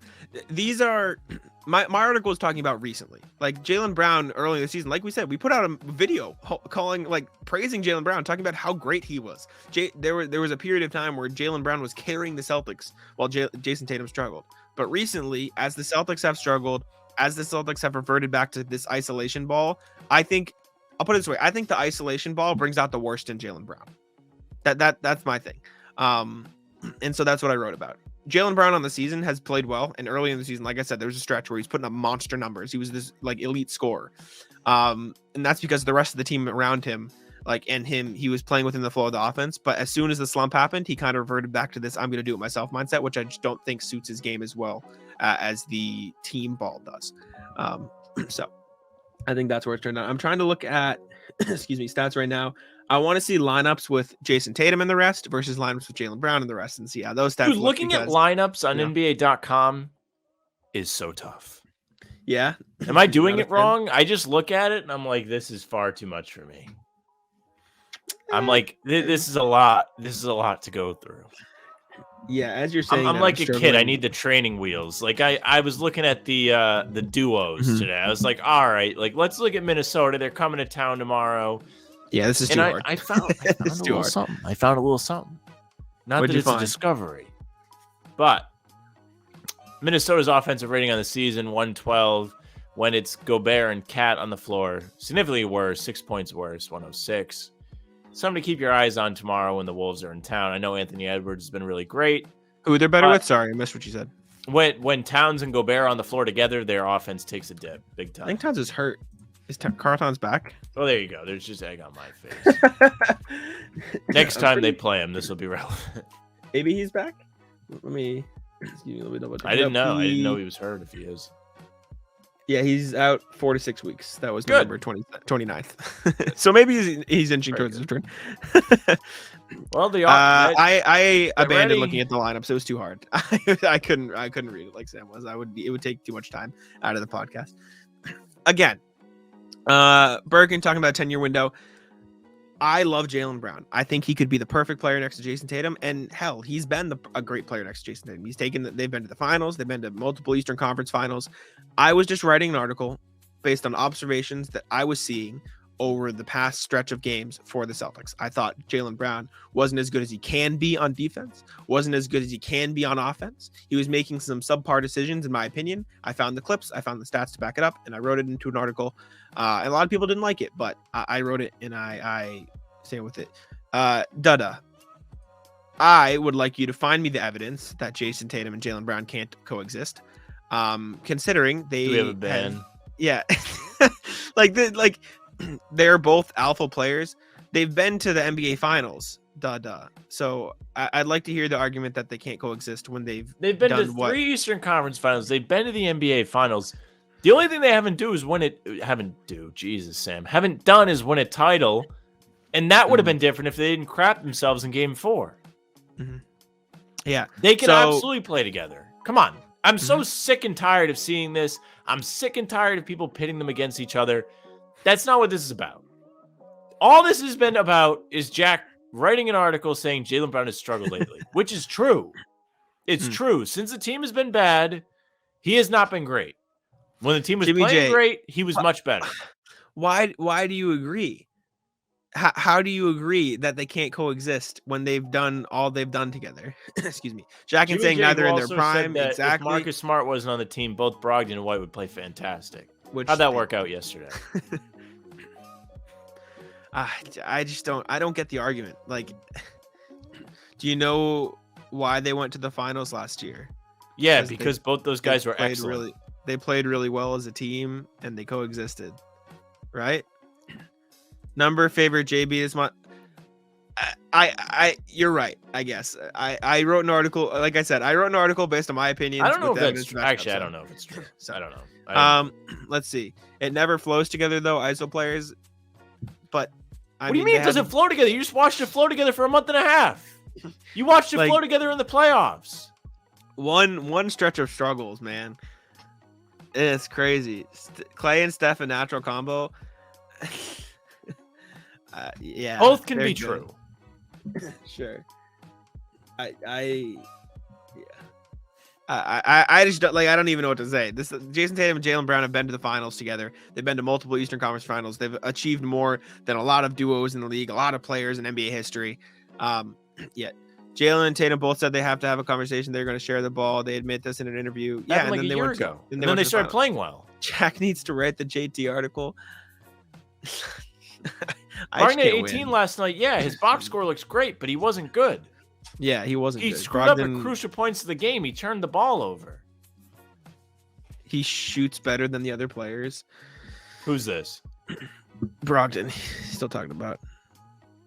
Yeah, he White's statistically been bad shoots shooting better than the ball those two lately, guys. I don't even know. Yeah. Jason Tatum, Jaylen Brown have proved that they can coexist together. Championships are not the end all be all of good player, bad player. I know Sam might disagree, but Sam, if you disagree, I think you got to start getting some titles. I think the time's coming where if you don't start winning titles, it's going to start to be a lot of chat. I mean, we don't have to get this deep, but is Charles Barkley ass? Like, is he bad? Was he? he's a not bad player? ass. He's not as good as Jordan. He's not as good as Shaq. Of course. But we are comparing Jason Tatum and Jaylen Brown now to Michael Jordan and Shaquille O'Neal. Like, let's put some perspective on this, right? Like, let's Charles get in here. Bird, who we compare Figure it Tatum out. to all the time. I know. You're real, and you start to see those Bird comparisons fly around with Sam, Tatum, and Sam, they you're are starting- valid. You're starting to agree with the chat. No, You're I'm starting to not. agree with the chat. I'm Yeah. not. I'm not agreeing with the chat. You asked me if Charles is ass. I said no, but these players are better. My point is, winning a championship versus not winning a championship doesn't make a player good versus not good. It could make them elite versus not elite, but saying Jason Tatum and Jaylen Brown can't coexist and they can't win together is just factually incorrect. And the only reason that we're saying it is because A, they didn't win the championship last year after going to the finals, and B, because they're on like a 5-game skid in 6 games in the month of December, right? Like, that's the only reason we're having these conversations. But yeah, about banners, Jimmy J, all about banners. I'm all about the banners too. It doesn't mean they're not heading in the right direction. Yeah, I don't know. They're 23. They've got work or, to do. I don't know. They have to be better. I I think now it's not going well. Jack, Is it and if next they don't year? agree to a new thing this year, then they'll have a lockout this summer or something like that. Oof. So it could kick in next year. If we get one ring out of Pierce, KG, Allen, Tatum, and Brown, yikes. I'll put it this way: if Well, those Pierce, guys should have KG, more than one. I'm They're gonna say hurt. this though: if Pierce, KG, and Allen lose like 2 more games in that finals, are we sitting here saying Pierce, KG, and Allen are terrible players and a failure? No, right? Like, you know what I'm saying? Like, We might not hold them as high. sure, but my point. Thank you. Be patient. They've lost 5 out of 6 games in December and have the second best record in the NBA. And we're talking about trade Jaylen Brown. Like, that should show you how like ridiculous Boston fans can be, I think. I agree. And this is coming from the guy who wrote an article criticizing him. That doesn't mean trade him. That doesn't mean ditch the plan or everything. People get trade happy, man. Trades are so lame. This is not chip or bust. It's just not. He's saying It's- after this season. No, he's talking about if they don't win a championship this season, it's championship or bust this year. He's talking about by the end of this year, it's championship. I'm or bust. talking about after this year. He doesn't say this year. He says after. Jimmy J, I do you think mean he if they means don't next win this season. year? within Jimmy the J, next do you two mean seasons. do you mean this year and next year? Or are you talking about this current season that the Celtics are in? I think within the next 2 seasons is reasonable, actually. I don't think it means bust per se, but I think it's reasonable to expect them to get one very soon. It's time. I think they should be able to compete for one. Absolutely. It's time. I don't know. I understand it's time. I understand people are antsy. Losing to a great like Kobe saves them. No, it doesn't. People all the time crap on those guys because they only got Can one. I counter? Can I counter, please? Hi, me. They lost to Steph Curry, guys. Like, let's breathe. Let's not act like they lost to some bums in the finals, please. They lost to one of the top 10 greatest players in a lot of people's eyes, like of all time, right? Like, it's not like they lost to a bum. They didn't fucking lose to like some random ass dudes in gym shorts. Like, what are we doing? Please. I've had it. This is ridiculous. Sure, I'll give you this, JB's contract ends in 2 years. If that wants to be your window, get something done by then, sure. But saying losing to a great save Kobe Pierce, they lost to fucking Stephen Curry. I'm mad. I don't swear on this podcast. That's fucking ridiculous. They lost to a top fucking 10 player of all time, and everyone's saying break them up. They're 23 and 24 at the time. What the fuck are we doing? That's ridiculous. How 2 weeks can change things. Holy shit. There's no way the Celtics team gonna win it all this season. They might get close though. Because of 6 games? I don't think so. I think they have work to do. I'm pretty sure the Suns have also lost 506, so by that argument. Oh my god, that shit annoys me, man. Has this stretch been horrible? Yeah, it's been horrible. It's been pitiful to watch. It's been a pain to write about. You name it, it's annoying. There are 4 months between now and the playoffs. There is plenty of time for them to get their feet under them. All right, Sam, I'm ranting again. I'm ranting again. Sorry, I'm going back. A healthy Bucks gets to the finals. Let's be straight there. All right. So if the Lakers weren't hurt, the Suns wouldn't have made the finals. If teams weren't hurt that year, the Suns wouldn't have made the finals. Back in the bubble, if Bam Adebayo wasn't hurt, the Heat would have won the finals. Back in 2019, if Kevin Durant wasn't hurt, the Warriors would have won the finals. Let's all calm down, man. Gordon Hayward doesn't get hurt. The Celtics win the finals. Yeah, if Gordon Hayward does, like, injuries happen. This is not an excuse. You play the way it plays, and that's how it plays out. See, I told you, Sam. Jimmy J saying if they don't win this year, it's over. No, that's not true. Do you guys want any trades or not? I wouldn't. No. Maybe Pritchard. Let me go back. Sorry. Excuse me. I'm going back to a rant. Let's see. Dada saying they lost to the Magic and the Pacers. All right, let's take a look at the Warriors last year. Let's see. The Warriors lost to the Charlotte Hornets on November 14th last season. They lost to the San Antonio Spurs on December 4th last season. Let's see what else we got. What about the Celtics last season? Yep. No. We're talking about just championships, Sam. That's all that matters. You forget it. You can't. Only championships matter. That Celtics don't matter because they didn't win. Go back to the Warriors. Warriors lost to the Pacers last year on January 20th. Let's see. Hey, even getting deep into it, man. I mean, they lost to the Knicks in February. That means, that they probably didn't go very far. They lost to Orlando in March, Sam. They lost to Orlando in March. They have to be terrible, right? The Warriors last year had to be. Oh, sorry. We got to go back one more. This may be the most upset I've ever seen Jack. We got to go back one more year. Hold up, guys. Hold up. Sorry, my bad. Let's go 2018-19. What is this? The Raptors? Let's check the Raptors. Let's check the Raptors schedule 2018-19. Let's take a look here, fellas. Shall we take a look? Raptors schedule 2018-19. Who are we losing to in December? Because this is what matters. They lost to Detroit in November 14th. Oh my God, they're ass. They lost to pretty bad, a mid Brooklyn team dealing with injuries in December. That's rough. They lost to Orlando in December. They lost to San Antonio in January. That team sucks, dude. Like, what the fuck are we doing? Stop. Cut the shit. This is ridiculous. They lost to the Magic. Like, I'm fucking annoyed. This must be what it feels like to be you, Jack, when I'm upset. Oh my God. This is ridiculous. I write one criticizing article and we're talking about trade people, trade this, they're losing, they're bad, blow like I've got nothing else to say. You have nothing else to say? I like, what else am I supposed to say? Because I'm wrong whenever it comes out of my mouth, right? Objectively, I'm just incorrect. Because the Celtics losing to the Magic and the Pacers means the season over. They might as well just fucking trade Jason Tatum. Right? I think says Jack turned into me. I agree. Jack's mad, dude. Let him be mad. Mad Jack. Make an appearance. Let's trade Tatum to the Lakers for Russell Westbrook in both of those picks, because then we can just plan for 2027 and 2029. That's what I'm thinking. What do we think, chat? All right, Sam, take it over for a couple minutes. I need to breathe. You want me to take it over? You want me to talk Just- Celtics? You want me to move on? I don't care. Say some shit for a couple minutes while I take a sip of water. I need to breathe. All right. Let's see. We'll do some Celtics real quick, and then I might get into some other stuff I've written. Pragod says Celtics are a good team without a leader who has choked multiple times. Now, I will say this.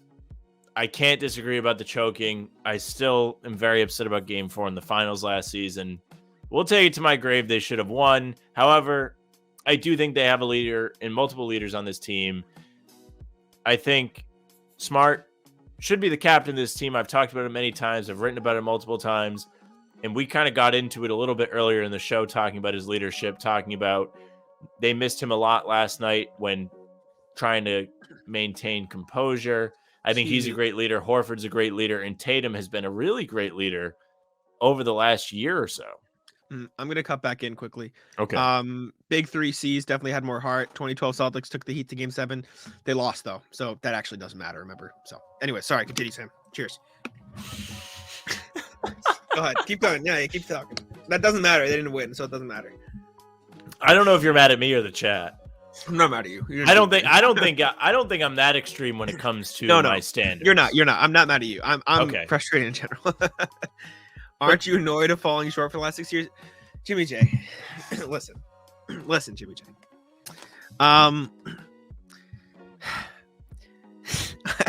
Falling short the last 6 years, aren't you frustrated? 6 years ago, Jason Tatum was not in the NBA. Celtics fall short, frustrating. 2017, 2018, Jimmy J against the Cavs when they went to Game 7 and not when they had Isaiah Thomas. Especially when we know we are better. Last year was the first season that I can objectively say the Celtics were probably the best team in the playoffs. Every year after that, there's a serious argument. You can argue it, right? But you're telling me in the 2020-21 playoffs when they lost to the Nets in the first round, the Celtics were the better team, right? You're telling me that the Jason Tatum rookie year team in the finals going up against the Cavs and then would have had to go up against the Warriors that they were the better team. They were not the better team in that. Or not. I think in the bubble they could have won. In the bubble, they had a chance to be the better team, right? But the Heat beat them. They you could played also the argue, Lakers though, really, really well that season, and that Heat team had no business beating the Celtics, but they did. Mhm. People forget before that Anunoby shot went in, the Celtics were the title favorites. They were steamrolling everybody. They just swept Philly. They were 2 games up on Toronto. They were a half second away from being Lupe gets 3-0. it. Lupe gets it. Jimmy, are you upset that Tatum took the day off against Orlando? I'm curious. Yeah, are you upset Jimmy, that he are you hit? mad that Jason Tatum's a father? Lupe says they should have won with They should've won Isaiah. that. They had a chance. just It would have been tough. fun. The team really It's wasn't deep enough. She's kidding. Their Team was a lot of fun though. They were. Don't you think trade packages come from that type of article? He wrote JB's Karen. I get paid to write thoughts about the Celtics. I'm sorry you disagreed with it. There's nothing I can say that can convince you. And there's nothing you can say for me to take back what I said because I wrote it and I backed it with stuff that I believe. I don't think either that's side's wrong. I think Sure, we both that's have fine. Thoughts. I think and there's they're both fine. valid points. Heatles maybe the best big 3 ever. Oh, I mean, if we're just doing it off championships, that's objectively not true, right? Because that's all that matters. Well, right, the Jimmy big J? 3 Celtics have 3. Yeah, well, Bird. I mean, Russell's got 11. Steph, Clay, and Dre have 4. So, And they have 4. and that's the only measurement that matters, right? He said versus Cavs versus Heat versus Warriors. I kind of think they choked against Miami and they choked against Golden State. I don't think they really. I don't know, man. They should have beat the Cavs too. I think Jimmy J is kind of right in those situations. I think they should have won all 3 of those series. But the Cavs by far is the least bad of the 3. That you can argue they were still young and there was all kinds of stuff, but they were up 3-2. They were up in Cleveland. They were up in Game 7 in Boston. They kind of should have won. Doesn't mean they were going to beat the Warriors. Against Miami, I think they should have won that series in the bubble. I think they could have beat the Lakers in the bubble, and I wholeheartedly agree that they should have beat the Warriors last year. They should not have blown that Game 4. That was a disaster, and it was very upsetting to me. Still is. Still very upsetting to think about, to talk about. It's one of the reasons I get upset that they chuck threes all the time. Mm. Oh, it makes me very upset. Everyone picked the C's, Cavs after game 3. Jeff Green True. killed us. Sure. Jimmy You're J is right about that. Yeah. Jimmy You're J right. Jimmy J and I are somewhat aligned on our views on the past. Now about right. the present, Just- I don't know just if I agree cut with the him, but I think with those things, I think he's kind of right. I think they should have won all 3 of those series. You're right. Rookie Jason Tatum lost to LeBron James in the playoffs. Just fucking trade him at this point. It's like, just get him on. Get him I out don't of think here. they should trade him. I just think they should have won. They should have won those series. They should have won all 3 of those series. I think the Cavs loss is the Going back and doing this is like going back and saying the Celtics should win every game ever because they're always better. It's ridiculous. This will put you in a straitjacket. You're It's absolutely ridiculous. right. This is the stupidest conversation I think I've ever had. This type of conversation is ridiculous. It's almost as bad as, and again, not to pick on you, Prague God, but saying, well, if Chris Middleton was there, the Bucks obviously would have won. No fucking shit. Like, sure, maybe they would have won. Well, I don't know if that's no shit. I think it's definitely no, a different not no series. shit. They would have won. No shit, it would have been different. But like, I've played this. How many times have I played this game, Sam? How many times have I played the game of let's go back and look at every single championship ever won in the history of ever and see which players got injured. Let's see. George Mikan actually won here, but you forgot that Bob. You forgot that Bob Smith actually got hurt in Game 4 of George Mikan's 4th ring, so he actually shouldn't have won. So if you do revisionist history, then this is why you actually play the game. This may be the most mad Jack's ever been. This is why you fucking play basketball instead of just going by stats. If you go by stats, the Warriors would have 8 rings. The Celtics would have won that year. Gordon Hayward got first night. That's not how it works. That's not how it works. I'm getting ready to wrap it up. I'm losing my Landon mind. says next subject. All right, Landon. You know what? This one's specifically for Landon. I was doing this today, and I said Landon will definitely love this. I hope the rest of the channel also loves this. So today I was in the drive-thru at Dunkin', and it is the holiday season. Now, in the holiday season, people are in the mood to give. I don't know if you've ever experienced this, Jack, but sometimes you go through the Dunkin' drive-thru. I've done this. And people I saw will this on pay the for sheet. you. People will pay for you. And the theme is to pay it forward. Yep. Now, Yeah. I personally am not big on gifts in general. I think gifts are an annoying obligation depending on who it's for. There are definitely people in your life that are gift worthy. Not everybody is gift worthy. Mhm. Now, you are going through the Dunkin' drive-thru, Jack, and you get to the window and the person says, your meal's been paid for. What you're supposed to do is say, oh, okay, I'll pay for the person after me. Yes. That's what they want you to do. It's socially acceptable. Now, here's the problem. Oh no. I was paid for today, Yep. and I said, how much is the person after me? And their meal was more than I would have paid for myself. Yep. This is a problem. That's how it works. No, this should not be how. I just didn't pay. You said, oh, never mind. Yeah, I said no. They don't. First of all, the person behind me doesn't know. This is the problem with gifts. Unless it's for somebody you truly are close with and you know what to get them, it's not worth it. Because at the end of the day, Yeah, Jimmy, I'm with Landon Karen says here. good for That's the whole point. That's the whole point. You're supposed to be nice and pay it back. Come on. you. No. See, I've had this happen to me. I'm out on that. I was in the car with my girlfriend Zoe. She got a coffee. They get up to the line. They said they paid for you. The guy behind, the person behind me was like $20 order. You still pay it. You just pay. That's No. that's the nice thing. You want to know the worst part, Sam? That you're gonna disagree. I've been the person before who started the chain. Like I'll just offer to do it. I'll pay for my own, and then I'll also pay. See, the now person you're behind me. really the worst. Because Wait, no. How does that make me the worst? See, I think there's nothing wrong with doing it to be nice, but when it becomes an obligatory thing, that's when it's a problem. Okay, I understand what you're saying. I disagree with what you're saying, but yeah, see, Allie gets it.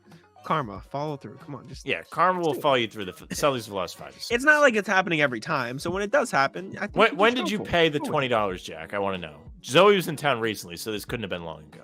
Oh no, it was a while ago. We've been dating for almost 2 years, so it was. Well, I don't know. I thought it was now. I thought this was recent. No, this was over the summer, maybe. I think Okay. this was a while ago. So, I am out on the pay it forward. I'm out on the tipping. I went and I talked about this last time. I kind of complained about this. See, you're gonna get mad at me again because I have a story. There's this Dunkin' in my town. It's awful. There's like, Sam didn't ask for this bird. It's just landed. Exactly. It's true. I didn't ask for it. I didn't ask for somebody to pay for me, so I have to spend more money on somebody else. I'm out on that. There is one of my Dunkins in this town. There's a couple workers who are, let's just say, less than kind of rude, a little attitude. But there's this one guy who's super cool. He's very nice, always greets you, very pleasant. And so one time, I wanted to tip, but I didn't have anything. All I had was a 20 in my wallet, and I just gave him the 20. That's fine. I know. You're not against that? I thought you were against tipping. You're a regular at this Dunkin', yes? Yes, I go there often. Yes. You're a regular. These are people you see all the time. This guy has earned that tip, right? Yeah, you said he's above the rest. He's nice. Tip him. Fine. When I go to my local shop and I go in there 5 times a week and I see these people all the time, I tip them every day.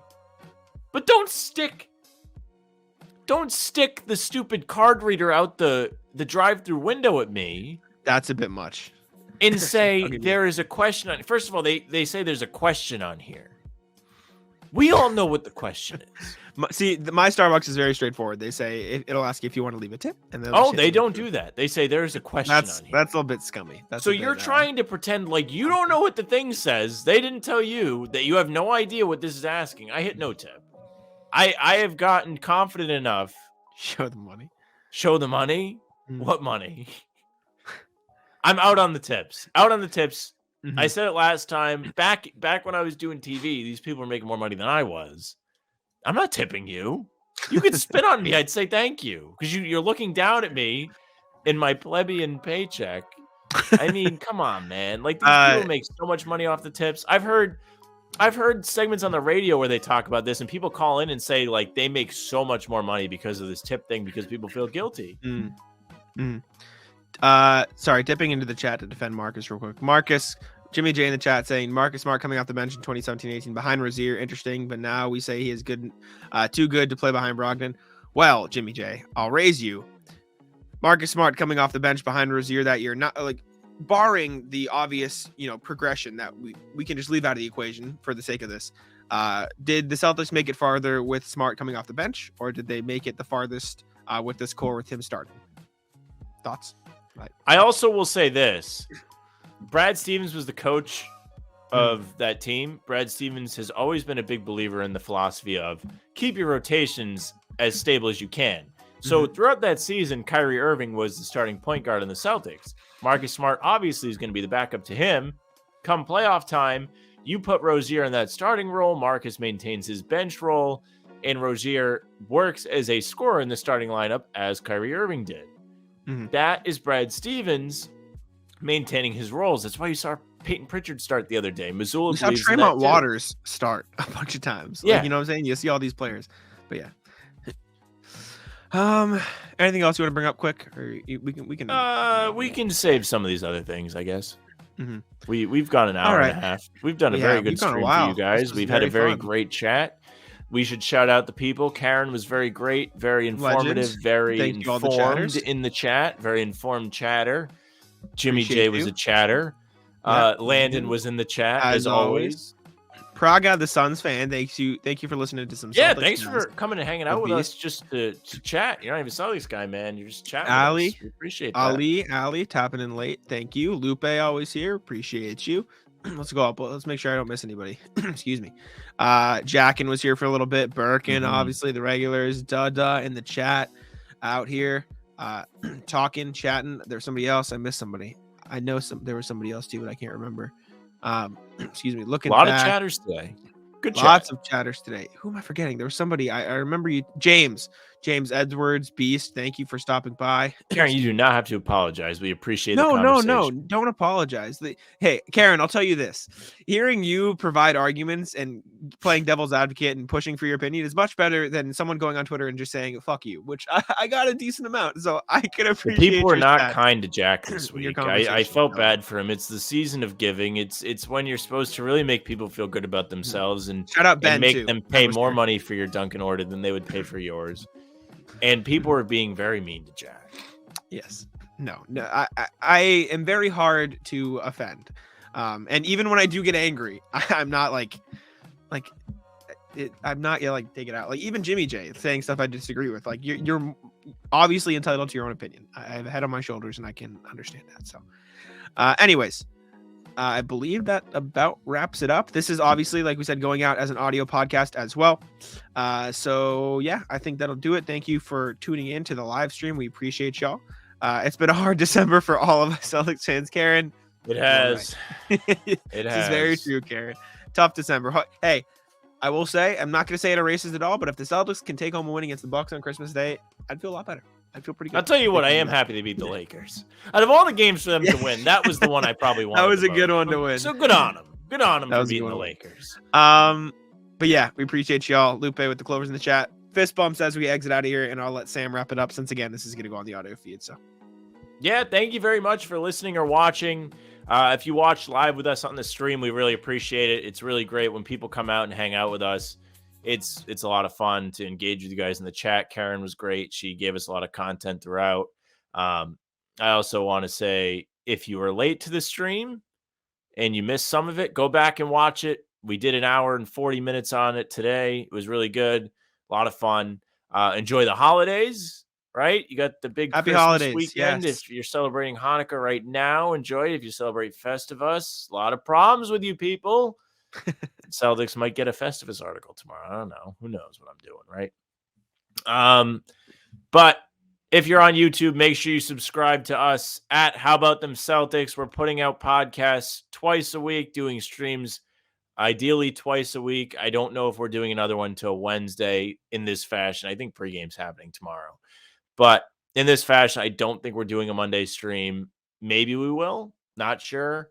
But subscribe, leave likes, leave comments. We always appreciate it. If you are not on YouTube, you can follow us on the streaming services, whether it's Spotify, Apple, Anchor, doesn't matter. Follow, get the pods right to your streaming provider. You can leave a review, 5 stars. Tell us we're nice and handsome. You can do that on YouTube as well.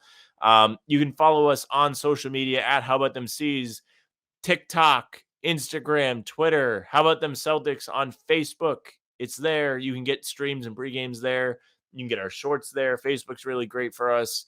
You can follow Jack at Jack Simone NBA on Twitter. If you want to be mad at him online, you can tag him there and say mean things about him. I really thought my IFB wasn't working until you just chuckled because the music's off. I was so shook. I was like, man, I'm adjusting this thing. It's not working. But you can follow Jack. He's doing all kinds of work. Heavy Celtics blog. He's grinding out there. You can follow me on Twitter. I complain about the jerseys they wear. I write articles for Hardwood Houdini. At Sam LaFrance NBA. I tweet during games, so does Jack. But that's it for us. Bye. Enjoy the holiday.